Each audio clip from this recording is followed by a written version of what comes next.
Oke, Assalamualaikum warahmatullahi wabarakatuh.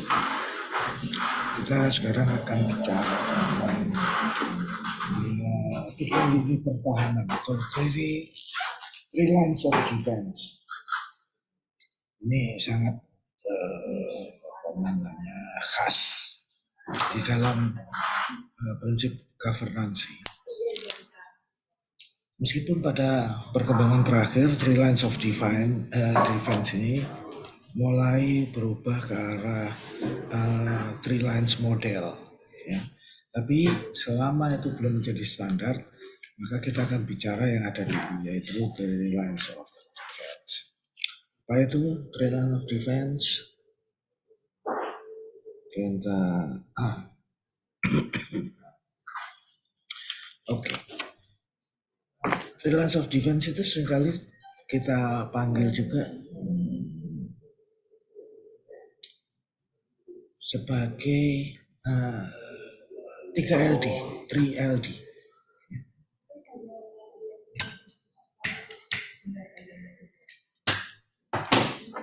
Guna utamanya apa? Nah, itu adalah dia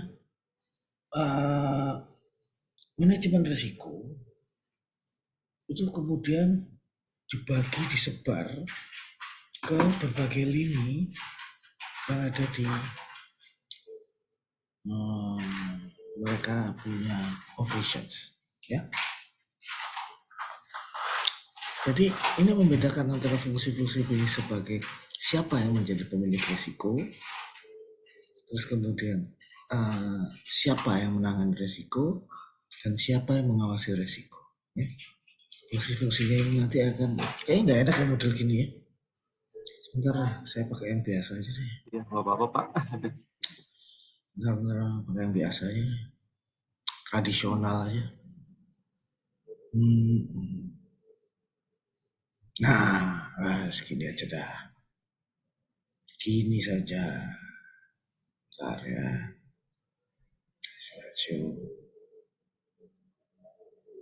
Nah, ini kecil ya. Oke. Prinsipnya adalah siapa pemilik risiko, siapa yang nanganin, dan siapa yang ngawasin. Itu memastikan masing-masing itu independen, tidak saling terpengaruh. Kelihatannya ini seperti manajemen risiko, tapi ingat, bagaimana memastikan terjadinya independence antara pemilik risiko, siapa yang nanganin risiko atau managing risk, terus kemudian siapa yang ngawasin risiko. Itu adalah fungsi dari good corporate governance. Ya. Berarti ini lebih rinci dari manajemen risiko ya Pak? Manajemen risiko itu salah satu alatnya itu adalah three lines of defense. Tapi ingat seperti yang saya nggak tahu ya, kemarin udah ngomong bukan? Gini, dulu itu berdiri sendiri-sendiri. Ada yang GCG, terus kemudian ada yang manajemen risiko, terus nanti ada lagi yang kepatutan. Nah, ternyata sekarang di dalam operations itu semua itu harus jadi satu. Ya, ada governance, ada risk management, ada compliance. Contoh, seperti pada waktu penerapan manajemen risiko, kita punya tiga lini pertahanan, three lines of defense, itu ternyata prinsip GCG-nya dipakai. Apa itu? Terjadi independensi atau kemandirian dari masing-masing unsur tadi, ya. Siapa pemilik risiko, siapa yang nanganin, siapa yang ngawasin. Ingat ya, yang namanya GCG itu ngomong tentang pembagian kekuasaan, pembagian tugas dan wewenang yang tidak overlapping, jelas, transparan dan sebagainya. Kita ikut tarif yang kemarin ya.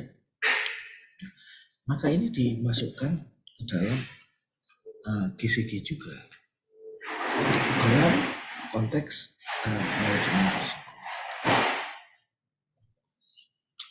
Ini menjadi penting karena apa? Pada waktu menjalankan perusahaan, seringkali salah-salahan. Oh itu bukan bagian saya. Oh itu bukan bagian saya. Itu cuma beririsan. Tanggung jawab bukan saya. Nah, padahal begitu kita ngomong risiko di setiap kegiatan usaha, kita mesti punya yang namanya risiko. Risiko ini dikelolanya pakai governance. Yaitu tadi three lines of defense. Ya. Ini paling banyak dipakai terutama yang rentan terhadap penyelewengan, perbankan, sektor keuangan, terus pemerintahan, yang kira-kira orangnya banyak dan rentan terhadap terjadinya penyelewengan atau kejadian yang tidak terkontrol. Kan risiko kan seperti itu salah satunya ya.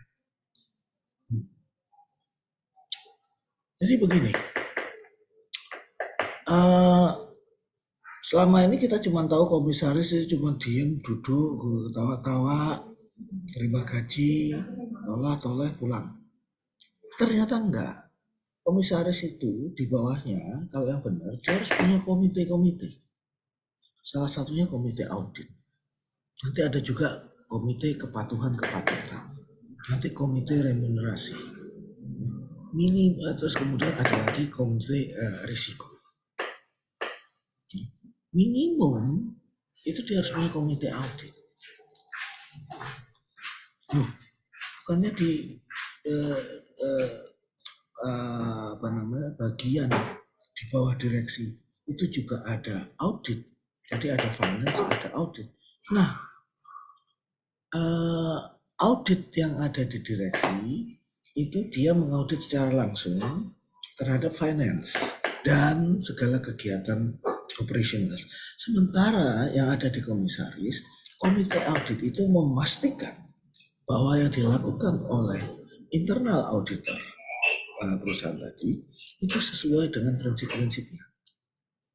Berarti untuk audit internasional itu penting Pak diadakan? Audit internal itu kan di bawah direksi Mas. Ya. Itu minimum sih dia 6 bulan sekali dia harus melakukan review. Nah itu dia melakukannya sebagai kegiatan rutin ya. Ya dilihat dokumen-dokumennya dicocokkan dengan laporannya, itu audit. Kalau ada yang berbeda ditelusuri, kenapa ini beda, kenapa ini nggak ada dan sebagainya. Sementara komite audit dia cuma melakukan review. Ini cara untuk melakukan auditnya, cara-cara untuk melakukan manajemen risiko itu fondasinya, garis besarnya itu udah benar. Audit ini nanti dia akan memeriksa laporan dari internal auditor. Ya. Nah, komite audit ini, komisaris maupun komite audit ini merupakan lapis pertahanan ketiga. Kita lihat lapis pertahanan pertama itu adalah siapa yang bertanggung jawab atas risiko. Tiap orang itu adalah pemilik risiko. Ya, contoh coba contohnya di operations, umpamanya engineers sih harus lihat ada risiko yang dia kerjakan apa. Apakah engineers kan ada macam-macam ya, ada yang di desain, ada yang di lapangan menjalankan gambar operational. Nah kalau yang di desain dia mesti lihat risiko apa yang bisa timbul kalau terjadi salah desain, salah referensi, salah gambar, salah hitung. Nah mereka harus lihat itu.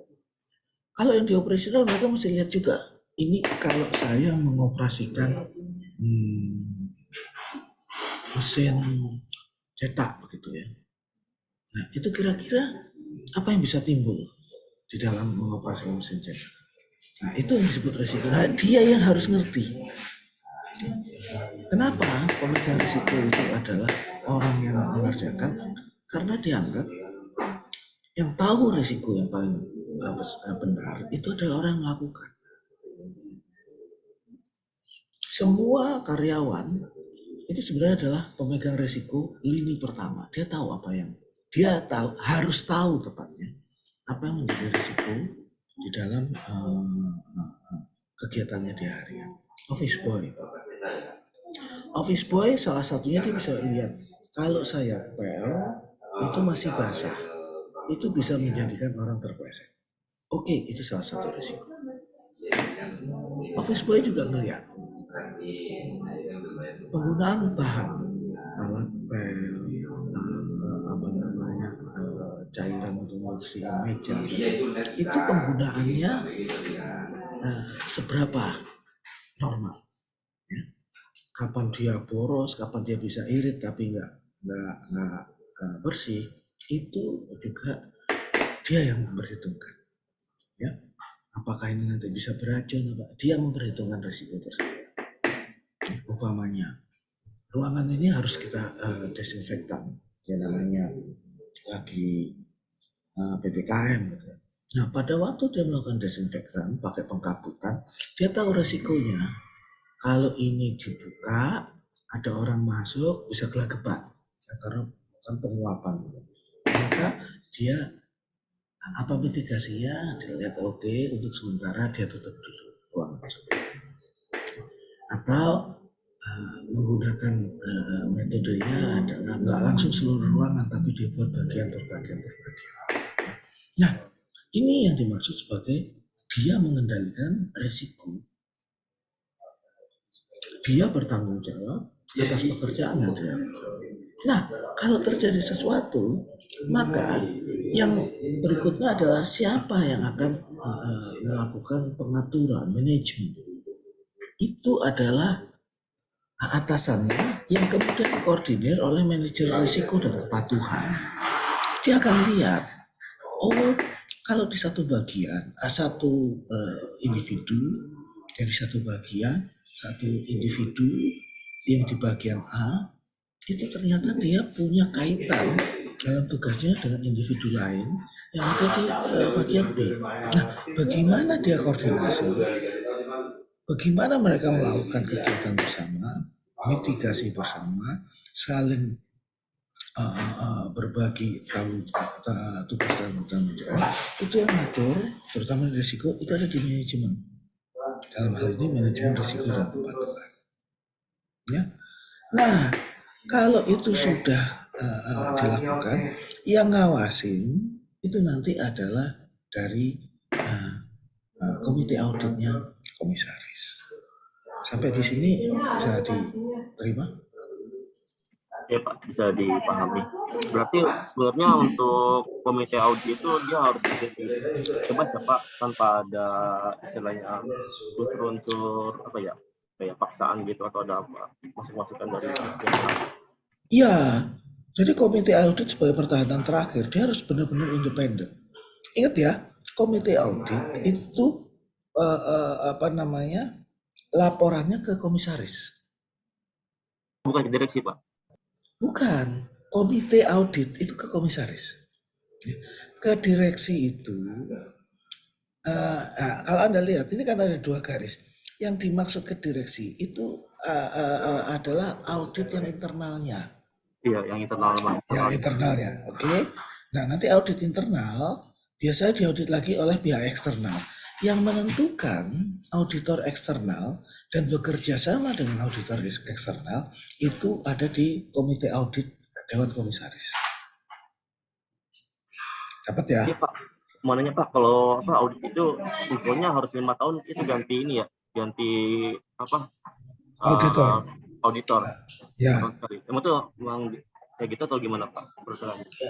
Gini, sebenarnya tidak ada aturan resmi, cuman secara umum dilakukan berkala ganti, bukan berarti karena dia jelek. Enggak. Kalau udah jelek langsung ya nggak harus 5 tahun, setahunnya bisa ganti. Tapi meskipun dia bagus, harus dibatasin.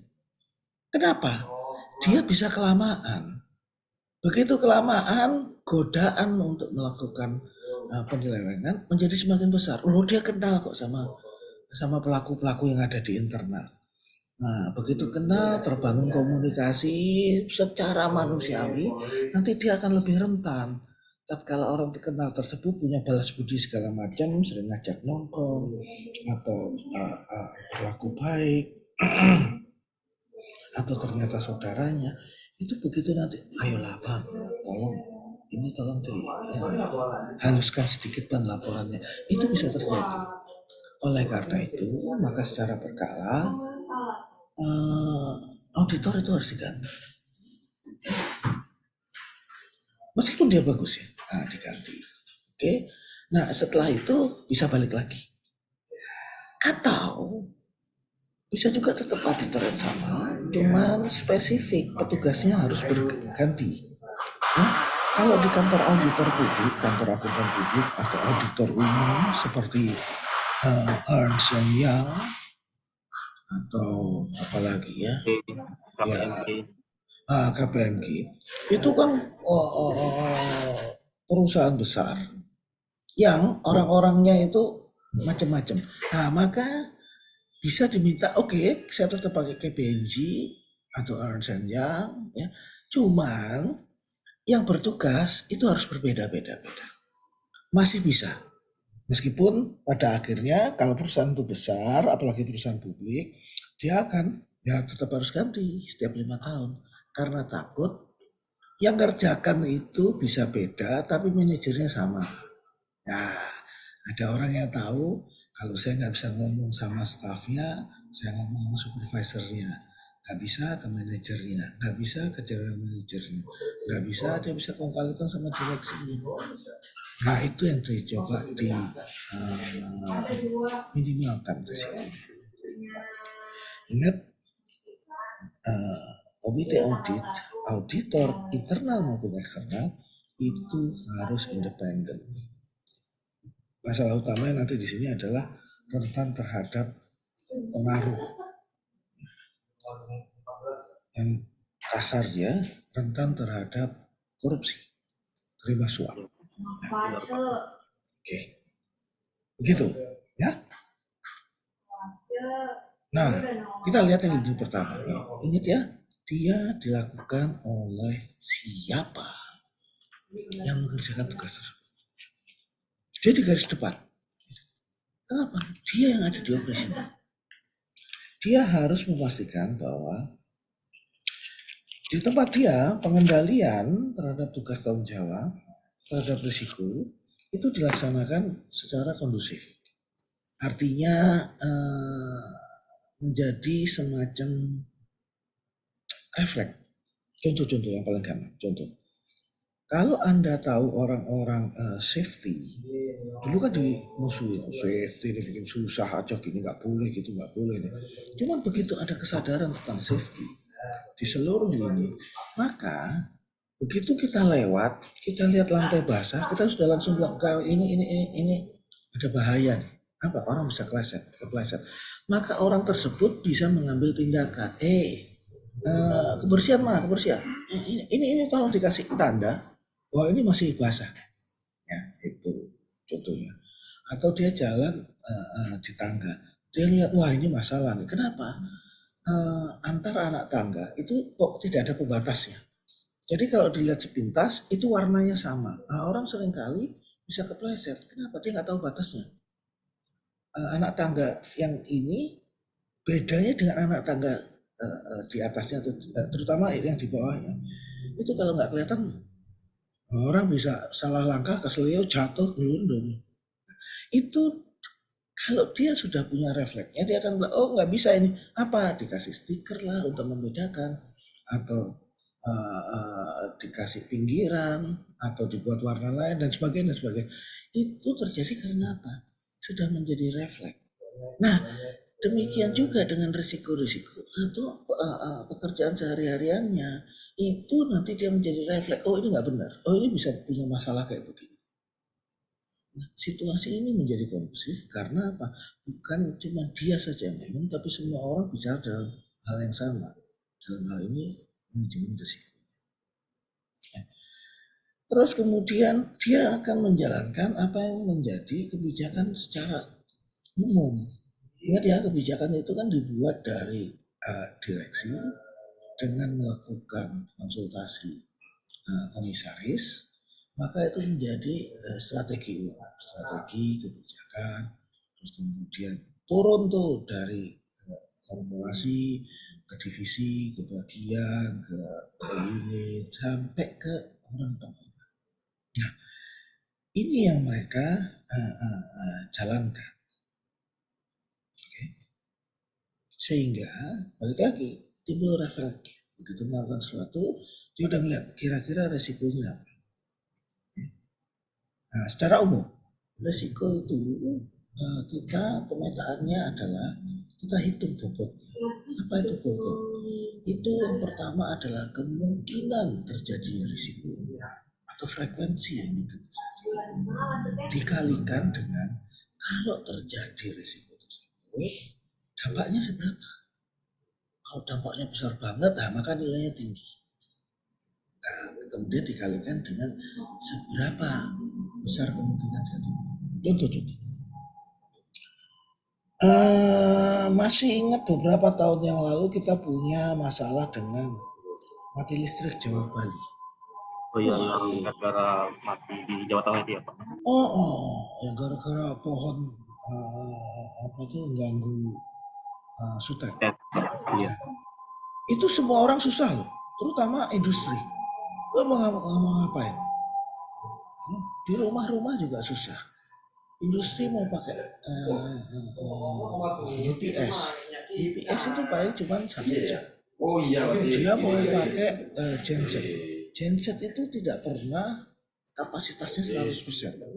Karena pasti besar sekali. Maka yang ada cuma genset untuk sesuatu yang sifatnya kritikal. Itu pun juga terbatas. Ada bahan bakarnya. Yang terutama dia nggak bisa dijalankan 24 jam, jebol itu nanti gensetnya. Nah, itu dampaknya besar sekali. Tapi yang menarik adalah frekuensi kemungkinan timbulnya itu kan nggak setahun sekali.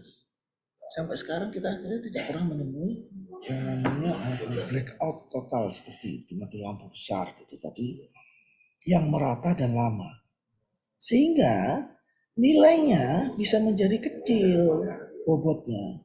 Kenapa? Dampak dikalikan frekuensinya, kemungkinan frekuensi probability timbulnya event tersebut rendah, maka bobotnya bisa turun, tidak tinggi karena pengalinya sangat kecil. Itu nanti beda dengan penulisan cek. Nulis cek itu kan atau apa ya, jangan nulis cek ya, sortir barang. Sortir barang itu kalau terjadi kesalahan dampaknya tidak terlalu besar. Oke, barangnya kecil atau segala macam bisa ditolerir. Cuman kalau frekuensinya besar, artinya dia sering terjadi, maka bobot resikonya tinggi. Nah, itu yang kita mesti lakukan. Ini kalau bobot risiko tinggi, kita nyegahnya apa? Apa yang harus kita lakukan untuk membuat itu menjadi lebih rendah? Lebih rendahnya dari apa? Frekuensi yang kemungkinan timbul atau dampak yang ditimbulkan. Nah, yang kita lakukan untuk mencegah proses tadi itu disebut sebagai mitigasi. Mitigasi itu tetap dia tidak bisa membuat risiko tersebut menjadi nol, turun ya. Nah, risiko tersisa, jadi ada risiko awal, terus kemudian dilakukan mitigasi, maka tetap ada risiko sisanya. Risiko sisanya ini adalah residual risk, risiko sisa. Nah, yang menarik adalah ini nanti ada keputusan diterima atau enggak nih risiko ini setelah dilakukan mitigasi. Ini tergantung pada apa? Ada yang namanya selera risiko. Menarik. Kenapa? Ada satu situasi residual risknya angkanya bisa jadi 3. itu ada yang berani ambil. Oke, jalanin aja. Saya masih bisa terima risiko 3 itu tadi. Sementara individu yang lain nggak bisa. Untuk saya ini terlalu besar ini risikonya. Jadi yang disajikan itu adalah bobotnya. Nanti yang dipilih itu berdasarkan selera risiko dari siapa? Dari manajemen, terutama manajemen kerja. Ya, itu yang terjadi. Kalau kita lihat, maka di dalamnya ada pengendalian. Pengendalian itu adalah mitigasi. Dan mereka selalu harus memastikan bahwa mitigasi tersebut dilakukan.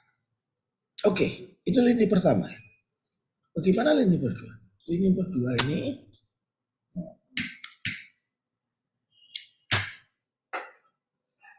lini kedua ini adalah melakukan pengawasan, memantau, dan mengembangkan yang sudah terjadi sekarang bisa ditingkatkan.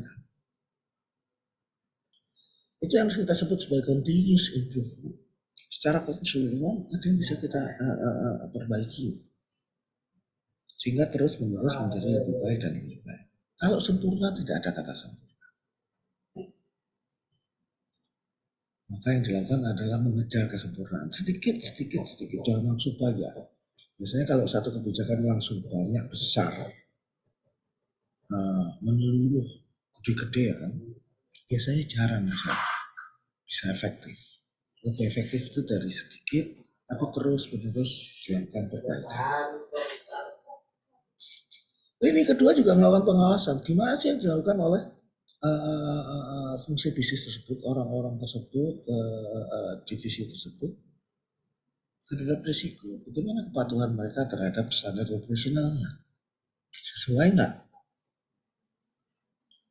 Nanti mereka akan membantu untuk membuat review. Kalau SOP tidak tercapai, tidak tercapai, biasanya mereka ada dua penyebabnya. Satu, tidak dijalankan sungguh-sungguh SOP-nya nggak benar.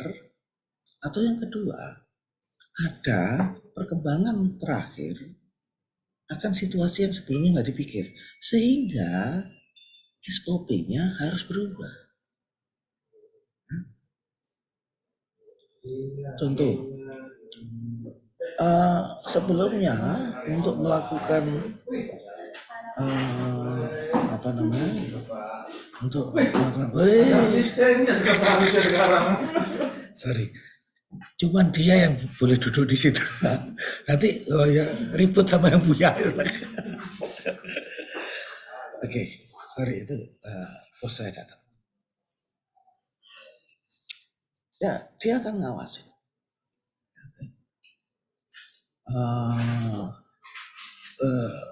Efektivitasnya seperti apa? Okay? Nah, kalau umpamanya contoh tadi yang standar operasional, contoh. Kalau sebelumnya untuk memastikan sesuatu itu perkembangannya seperti apa, digunakan email. Ya, cuma nggak baca email tuh kadang-kadang orangnya jalan di lapangan ya agak sulit.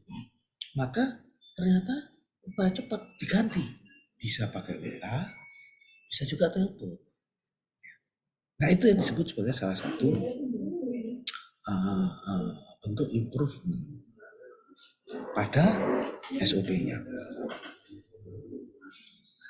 Nah untuk total tanggung jawab terhadap risiko di tingkat perusahaan, nah itu nanti ada di lini kedua, yaitu manajemen risiko dan kepatuhan. Dia yang bertanggung jawab pada direksi. Nah yang meriksa dia siapa? Ya ini lini ketiga. Ini yang dilakukan oleh utamanya apa? Melakukan review, udah benar belum? Desainnya benar atau belum? Pelaksanaannya benar atau belum? Kemudian mereka menjalankan monitoring, dijalankan dengan benar atau tidak. Sambil melihat ada deviasi nggak? Deviasi itu karena nggak benar jalannya atau ada perkembangan baru yang harus merubah kebijakan sampai dengan SOP. Itu lini ketiga.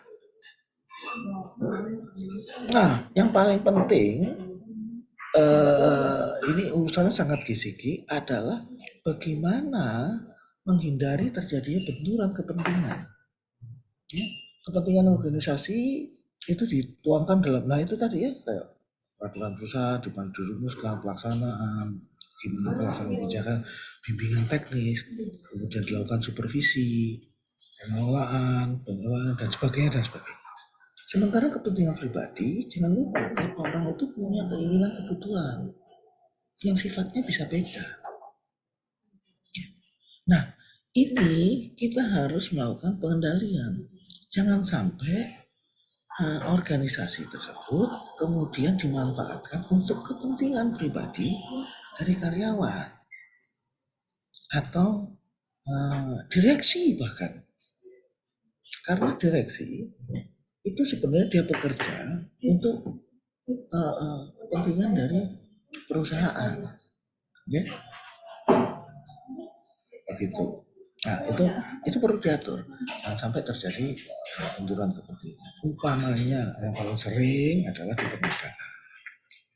Di pengadaan sudah ketat begini, ternyata ada prosedurnya, salah satunya kalau negosiasi harga.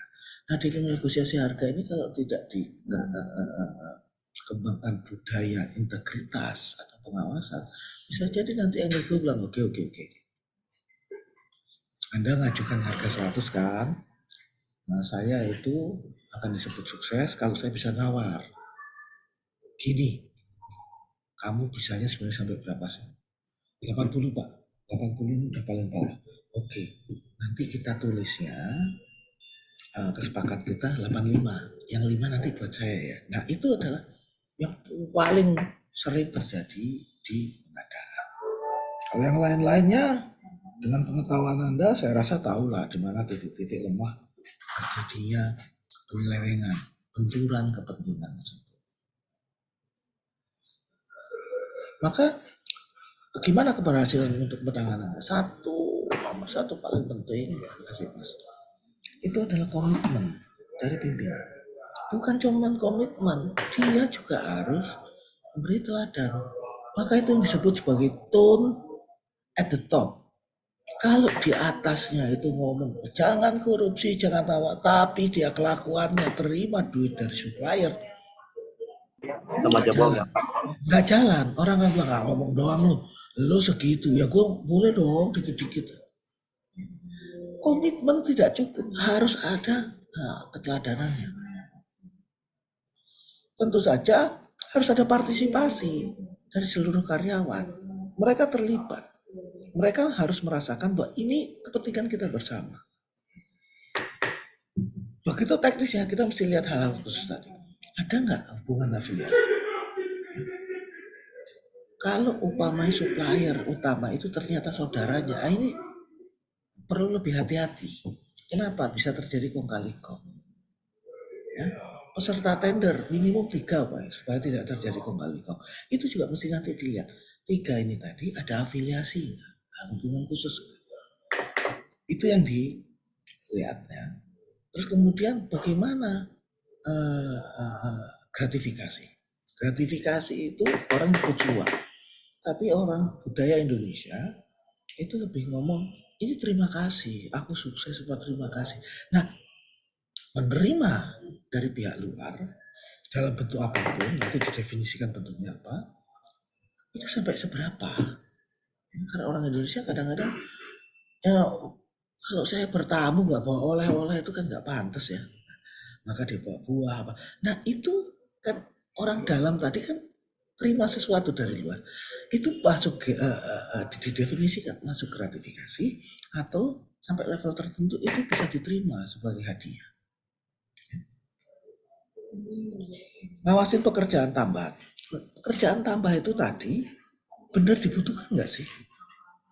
Kalau dibutuhkan, waktunya seberapa lama? Biayanya seberapa besar? Kontraktor kadang-kadang masuk itu dengan harga kontrak yang kecil, mepet lah istilahnya. Nah duit dia dari mana? Biasanya kemudian dia melakukan pekerjaan tambah kurang. pekerjaan tambah kurang yang sering terjadi adalah lebih banyak tambahnya. Nah, di situ margin dia bisa tinggi. Berikutnya adalah bagaimana aturannya tentang informasi orang dalam, insider trading. Contoh balik lagi di pengadaan. Pengadaan itu yang paling repot adalah tatkala orang dalam bilang, plafon kita segini ya. Oh, kok bisa rendah gitu? Ingat, caranya nanti suppliernya ngambilnya dari sana. Dia adalah yang paling murah. Nah, saingan yang lain nggak dikasih tahu.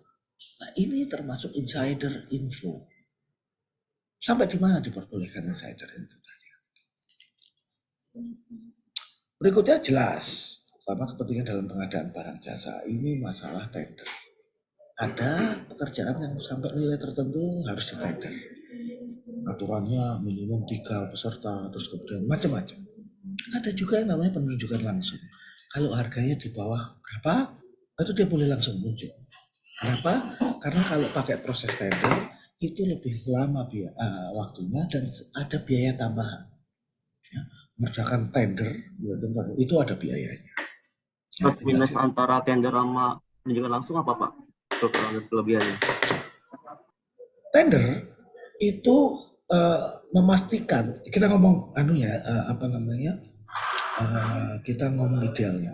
Dia memastikan bahwa perusahaan akan mendapatkan yang terbaik, terutama di kualitas harga. Kadang-kadang juga masuk di kualitas itu termasuk di dalamnya selain durability atau ketahanan, kehandalan, bisa juga spesifikasi. Ya. Maka itu standar-standar itu dituangkan di dalam TOR kita, Term of Reference. Nanti yang akan kita kerjakan begini, komponen yang akan kita bagi begini. Silakan ada masukan penawaran.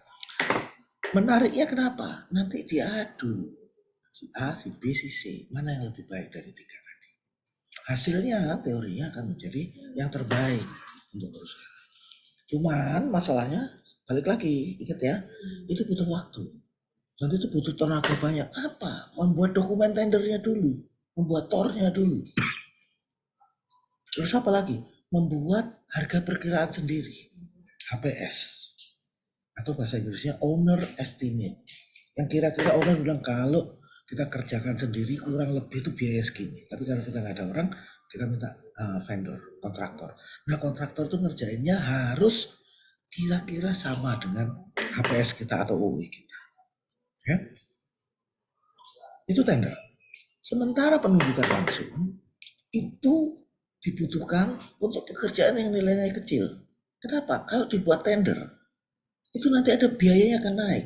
Karena tender butuh biaya. Yang kedua, waktunya mepet.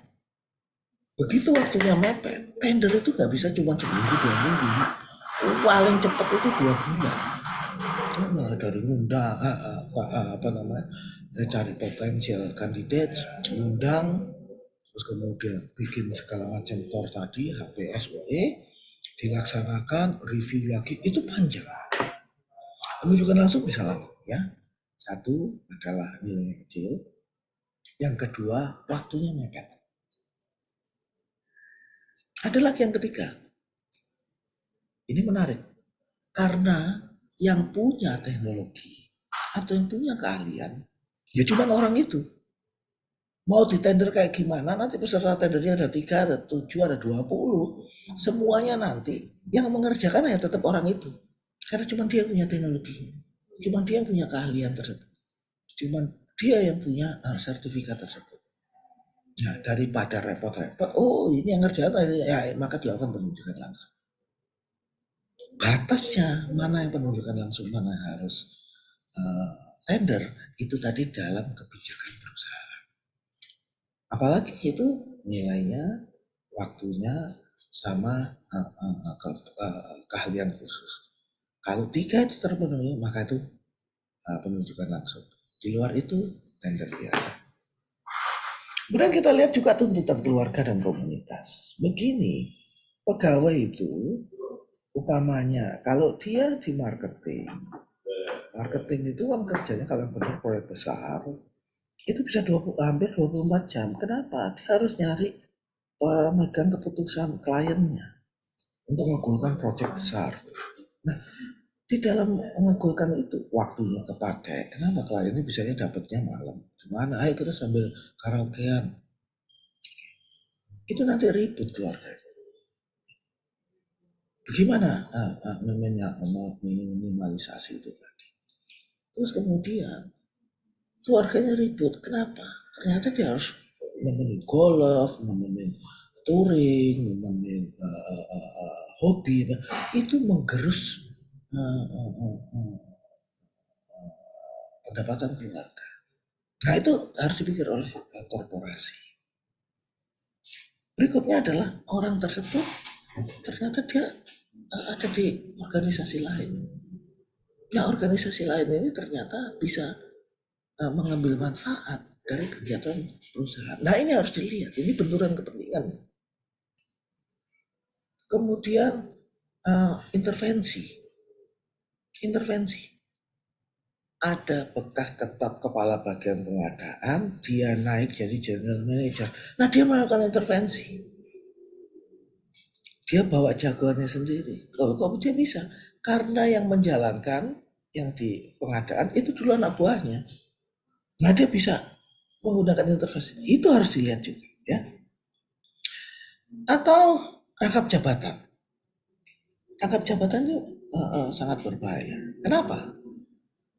Kalau dia yang merancang, dia melakukan tender, dia juga yang ngawasin. Wah itu gawat, nggak boleh. Yang merancang sama yang menjalankan itu harus beda. Yang menjalankan sama yang mengawasi harus beda. Kalau enggak, benturan kepentingan itu sangat mungkin terjadi. Maka bagaimana pencegahannya? Satu, kita ngomong tentang kesadaran akan benturan kepentingan. Mengajak semua orang untuk berpikir kalau ada benturan kepentingan, apa yang mesti kita lakukan. Kemudian kita harus punya ada namanya kode etik. Apa bedanya dengan peraturan perusahaan? Kode etik itu lebih ke arah gini loh, cara kita menjalankan itu secara umum seperti ini. Kode etik itu bisa berdiri sendiri, bisa masuk juga di peraturan perusahaan. Intinya adalah apa? Mengatur tata perilaku di internal maupun terhadap eksternal. Umpamanya terhadap supplier, boleh nggak bagi nomor WA, nomor telepon? Boleh nggak nonton bareng atau ngobrol bareng atau ngopi bareng untuk jabatan-jabatan tertentu? Itu diaturnya di kode etik. Tentu saja pemutakhiran dari standard operation prosedurnya. Perlu ada perubahan nggak? Perlu ada modifikasi nggak? Terakhir adalah bagaimana menegakkan aturan tersebut. Ingat ya, kalau bikin aturan, ini berlaku umum. Jangan pernah bikin aturan yang Anda tidak yakin bisa ditegakkan atau tidak. Artinya begini, ada nggak orang Anda, ada nggak satu sistem yang mengawasi kalau terjadi pelanggaran? Nah, kalau ada pelanggaran, tindakannya seperti apa? Oh, bikin rinci. Ternyata apa? Pada waktu pelaksanaan loyo, seminggu pertama, sebulan pertama, 3 bulan pertama, oh kenceng. Tapi habis itu loyo. Kenapa? Orang-orangnya kehabisan tenaga. Orang-orangnya dipindahkan ke pekerjaan yang lain. Nah, ini menjadi tantangan. Ingat ya, jangan pernah bikin kebijakan, peraturan yang Anda nggak yakin bisa dijalankan. Contoh, kecepatan maksimum di tol 80 km per jam. Anda lihat di tol itu yang jalan di atas 80 kan banyak. kok nggak ditilang-tilang? Kenapa orangnya nggak cukup? Polisinya tuh ada, harus biarin aja. Nah, itu contoh dari peraturan yang tidak bisa ditegakkan. Oke, pertanyaan sampai di sini nggak ada. Cukup Pak. Nggak ada Pak. Ya Pak, Nah, cukup Pak, cukup. ya, ada satu mekanisme lagi yang penting, namanya whistleblowing system, WBS. WBS itu intinya adalah apa? Terima pengaduan. Yang jadi masalah, pengaduan itu kalau nggak dilindungi, nanti orang yang diadukan, oh, yang ngadu ini si Abdul ini, maka dia bisa melakukan tindakan yang macam-macam terhadap Abdul. Sehingga laporannya tadi bisa dicabut, bisa melenceng dan sebagainya dan sebagainya. Maka untuk memastikan bahwa orang yang melaporkan pelanggaran tersebut itu aman dirinya, itu harus dilindungi identitasnya. Ya, tapi bukan berarti kita cuma terima surat kaleng. Wah itu nggak jelas, nggak bisa melakukan konfirmasi segala. Jadi tetap harus ada yang melaporkan, itu harus jelas identitasnya. Tapi identitas tadi terhadap bagian lain itu dilindungi. Nah itu yang disebut sebagai whistleblowing system. Harus terima pengaduan. Nah ini menarik. Kami pernah tanya sama salah satu peserta Top GRC Award. Bagaimana dengan whistleblowing system? Oh berjalan baik Pak. Oke. Tahun lalu berapa banyak laporan pelanggaran, laporan terhadap pokoknya sistemnya nggak jalan, atau integritas, atau etika dari karyawan. Berapa banyak? 0 Pak. Nah sekarang pertanyaannya, 0 itu apakah karena memang dia nggak punya masalah itu, atau yang kedua yang gawat, orang nggak berani lapor. Nah kalau dia nggak berani lapor berarti whistleblowing sistemnya bermasalah. Ya, itu. Ini adalah proses bisnis dari whistleblowing system, dicatat, ya, diterima, dicatat, kemudian diverifikasi, benar nggak dibuktinya, data apa yang sudah didapetin, barulah mereka melakukan penelaahan benar nggaknya, apa sih inti masalahnya, apa sih yang dilanggar secara umum dari peraturannya. Oke, lanjutannya kemudian dilakukan audit tertentu, benar nggaknya, dilaporkan kepada direksi atasannya, terus kemudian direksinya itu memutuskan ada follow up-nya, tidak lanjut atau nggak apa-apa. Ini nanti kita review aja proses supaya tidak terjadi kayak gitu. Tapi ada juga yang tidak lanjut, apa mulai dari tegur, disanksi macam-macam, dan yang paling penting kita perbaiki sistemnya supaya tidak terjadi lagi benturan kepentingan maupun cedera pada integritas. Tentu saja diarsip ya supaya ya jadi catatan. Besok-besok lagi kalau ada masalah masih bisa dibuka tuh file dari case dari kasus ini. Nah ini kita melihat yang saya tadi bilang dari 3 lines of defense, kita sekarang bergerak ke 3 lines model.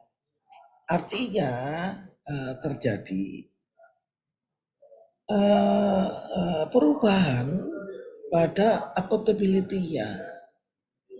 Yang dirubah adalah tetap 3 lini, hanya dia sedikit berubah. 2 lini tadi itu menjalankan hampir seperti yang lain, sementara lini ketiga independensinya ditingkatkan dan dia memberi masukan. Oke, problem kita, maka ini caranya untuk mengatasi. Dia memberi masukan. Dia bisa juga lini 1 lapor lini 2, kita punya problem gimana nggak tahu, lini 2 bisa lapor lini 2, oke kita punya masalah gini, kalau kita lakukan ini akan melanggar peraturan, kalau tidak melakukan akan begini, bagaimana menurut Anda? Nah advice ini tadi itu yang yang dijadikan tambahan baru di Three Lines model. Oke, sampai sini. Nah, nanti Anda akan